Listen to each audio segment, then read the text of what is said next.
El INE puso en su lugar al porro de Alito Moreno, y según fuentes presentes en la sesión, lo humilló frente a todos los consejeros. Lo que supuestamente ocurrió ese día dentro de esa herradura de la democracia va mucho más allá de una simple discusión reglamentaria.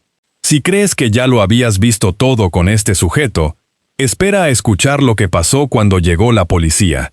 Suscríbete a este espacio ahora mismo, porque esto es exactamente el tipo de caso que aquí no vamos a dejar de contar. Y es que, mis amigos, el nivel de descaro que supuestamente mostró el representante del PRI en esa sesión del INE no tiene precedente reciente en la política mexicana, o al menos, eso es lo que señalan quienes estuvieron ahí. Porque una cosa es que alguien llegue a una institución electoral con actitud prepotente, y otra, muy distinta, es que la propia presidenta del Consejo tenga que leerle el reglamento en la cara, artículo por artículo, y advertirle que si no se acomoda por las buenas, la fuerza pública lo va a acomodar por las malas. Eso, según las personas que presenciaron la sesión, fue exactamente lo que pasó. Y lo que viene es todavía más grueso. Hay que poner en contexto quién es este personaje para entender la magnitud de lo que supuestamente ocurrió. Según fuentes que cubrieron los hechos, el PRI decidió nombrar como su representante ante el INE a alguien que, apenas una semana antes, supuestamente había agredido físicamente a un legislador en la Cámara de Senadores.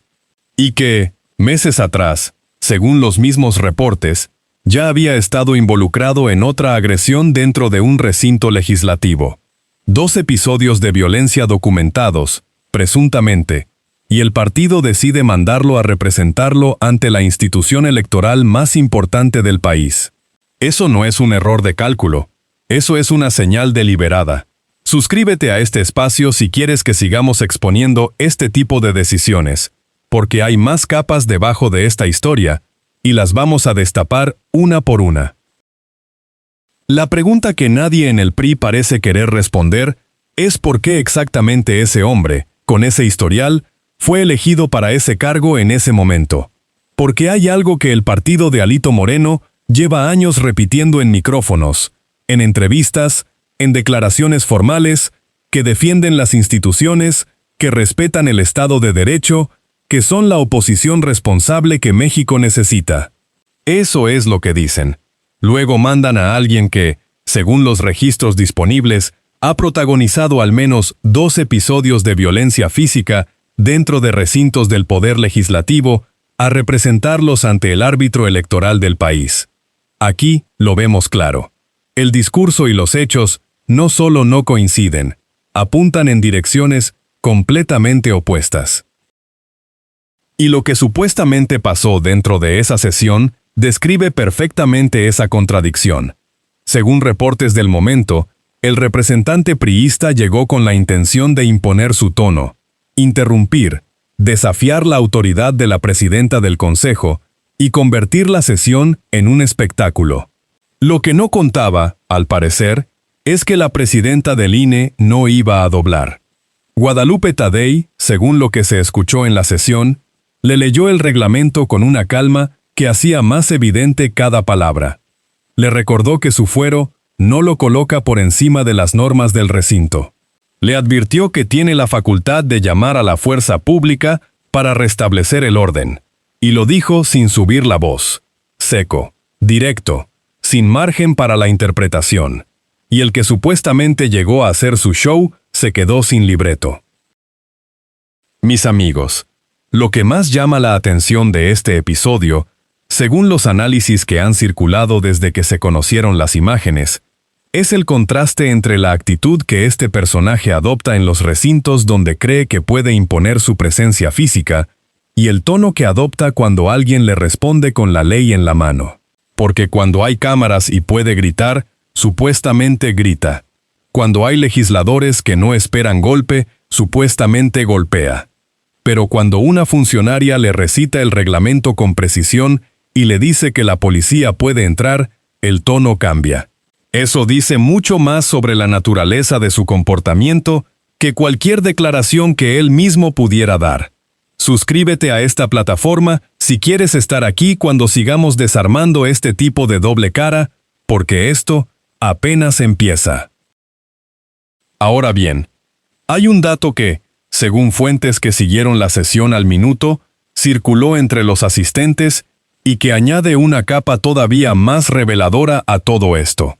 Porque mientras este sujeto supuestamente llegaba al INE a defender los intereses de Alito Moreno con los mismos métodos que ya había mostrado en el Senado, el propio Alito Moreno llevaba, según esas mismas fuentes, aproximadamente 15 días fuera de México, 15 días en Estados Unidos, y cobrando, supuestamente, su sueldo como senador. Es decir, el jefe político de este representante, el hombre en cuyo nombre supuestamente se desplegaba toda esta agresividad institucional, no estaba en el país. Mandaba a otros a hacer el trabajo sucio, mientras él, según lo que se ha reportado, permanecía del otro lado de la frontera. Y esto no es un detalle menor. Es el patrón completo en una sola imagen. Lo que también hay que señalar, y esto conecta directamente con el primer golpe de hipocresía que ya vimos, es que el representante priista, según los registros de la sesión, intentó argumentar que la presidenta del INE lo estaba amenazando al recordarle que la fuerza pública podía intervenir. Lo calificó, supuestamente, como una amenaza velada contra un representante legislativo de oposición. Escuchen bien eso. El mismo personaje que, según los reportes disponibles, había agredido físicamente a otros legisladores en 2 ocasiones distintas dentro de recintos institucionales, se presentaba ahora como víctima de una amenaza porque alguien le leía el reglamento. Eso, amigas y amigos, requiere un nivel de desvergüenza que no se improvisa. Se cultiva durante años dentro de una cultura política que premia exactamente ese tipo de cinismo. Y lo peor, todavía no lo han escuchado. Porque hay algo que el consejero que respondió desde la herradura dijo con una precisión que vale la pena subrayar, según los audios que circularon después de la sesión. Le dijo al representante priista que su fuero constitucional fue diseñado para proteger la representación popular, no para blindar excesos individuales. Que tener fuero no es un pasaporte para insultar, para agredir, para saltarse las normas de cualquier recinto donde se encuentre. Y que él mismo, ese consejero, se comprometía a partir de ese momento a no dejar pasar ni una sola intervención fuera de orden sin reclamar la moción correspondiente. Eso fue una advertencia institucional clara, y según los presentes, el representante priista no tuvo argumento jurídico que oponer. Solo siguió con el tono de quien espera que la otra parte se canse, y no se cansaron. Aquí hay que detenerse un momento, porque lo que supuestamente estaba ocurriendo en esa sesión del INE tiene un fondo que va más allá del escándalo del día.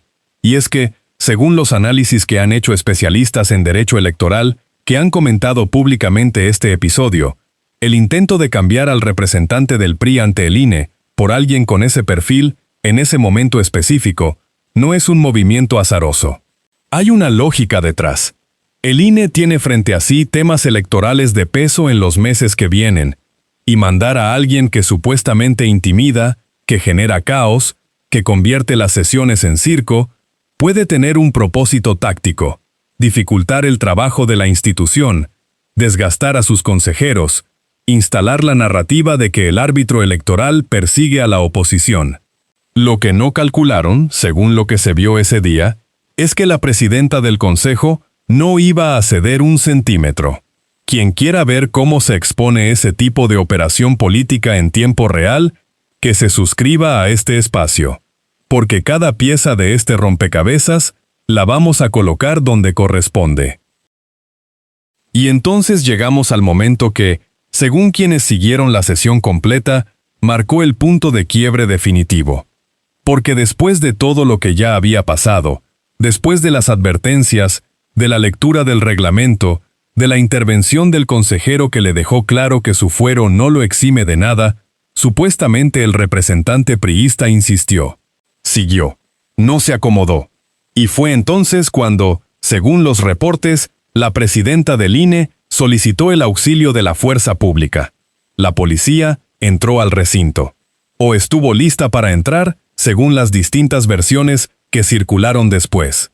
Y eso, mis amigos, es lo que le pasó al hombre que el PRI de Alito Moreno eligió para representarlo ante el árbitro electoral de México. Lo tuvieron que acomodar con la ley, con el reglamento y, supuestamente, con la presencia de la autoridad pública.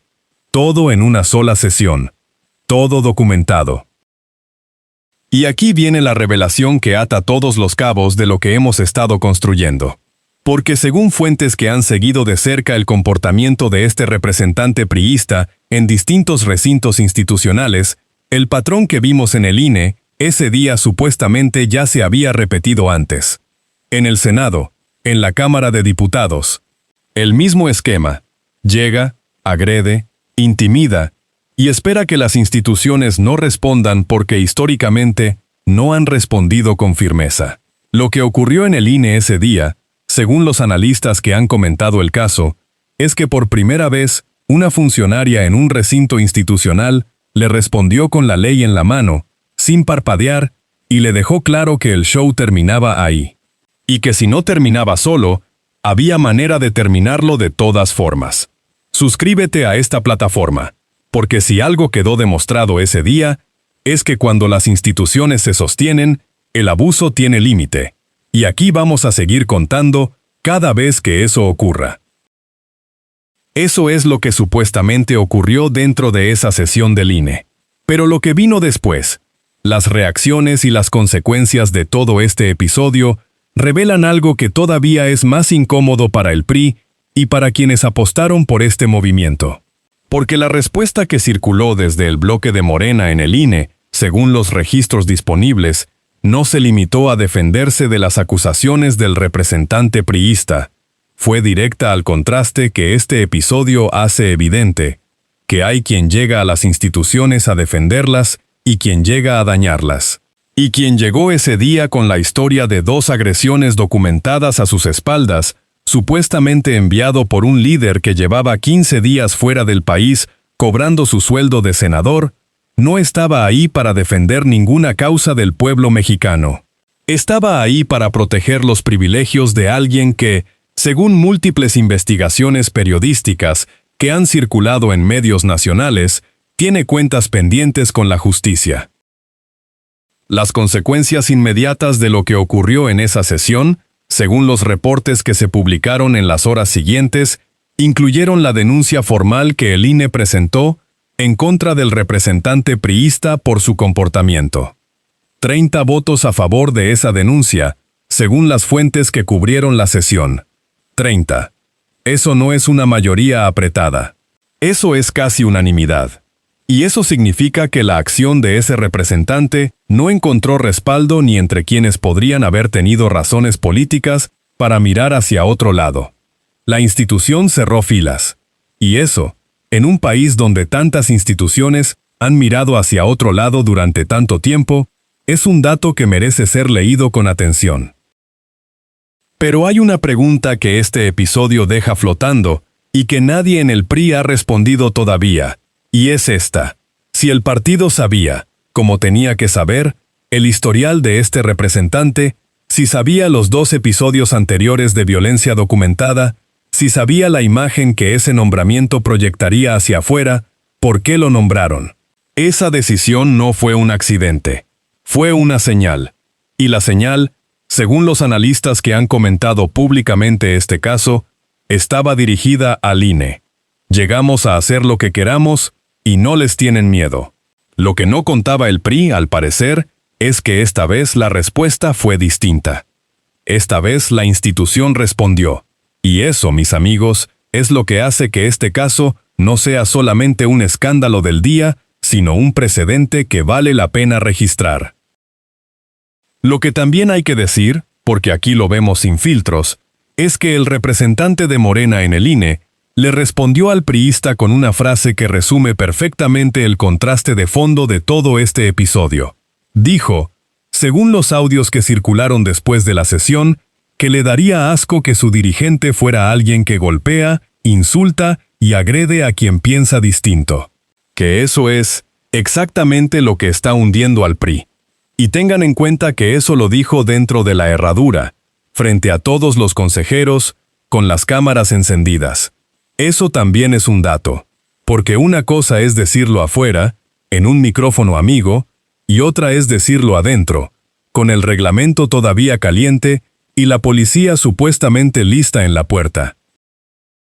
Y mientras todo esto ocurría en el INE, amigas y amigos, Alito Moreno seguía fuera del país. Eso, por sí solo, dice todo lo que hay que decir sobre quién estaba dispuesto a pagar los costos de ese día y quién no. El dirigente que supuestamente manda a sus porros a defender sus intereses en las instituciones no estuvo presente para ver las consecuencias. Mandó a alguien más a recibir el golpe. Y ese patrón, el del cacique que opera desde lejos y deja a otros expuestos, es la firma de una manera de hacer política que este país conoce muy bien y que, cada vez que queda documentada así de claramente, pierde un poco más de la poca credibilidad que le queda. Y esto no termina aquí, porque si hay más casos como este, esperando a ser expuestos, y los hay, este espacio los va a seguir contando. Suscríbete ahora mismo si no quieres estar fuera cuando eso pase, porque la próxima vez que alguien se quede sin máscara, vas a querer estar aquí para verlo. Lo que ocurrió en el INE ese día demostró algo que es sencillo, pero que en México a veces cuesta años de evidencia acumular para poder decirlo en voz alta, que cuando una institución decide responder con la ley, el abuso tiene límite. 30 votos, una denuncia formal, la policía en la puerta. Así se ve ese límite cuando alguien decide ponerlo. Y el que llegó a hacer su show, se fue sin el show que buscaba. Eso es lo que supuestamente pasó. Ya lo sabes. Y ahora que lo sabes, no dejes que se quede solo en esta pantalla.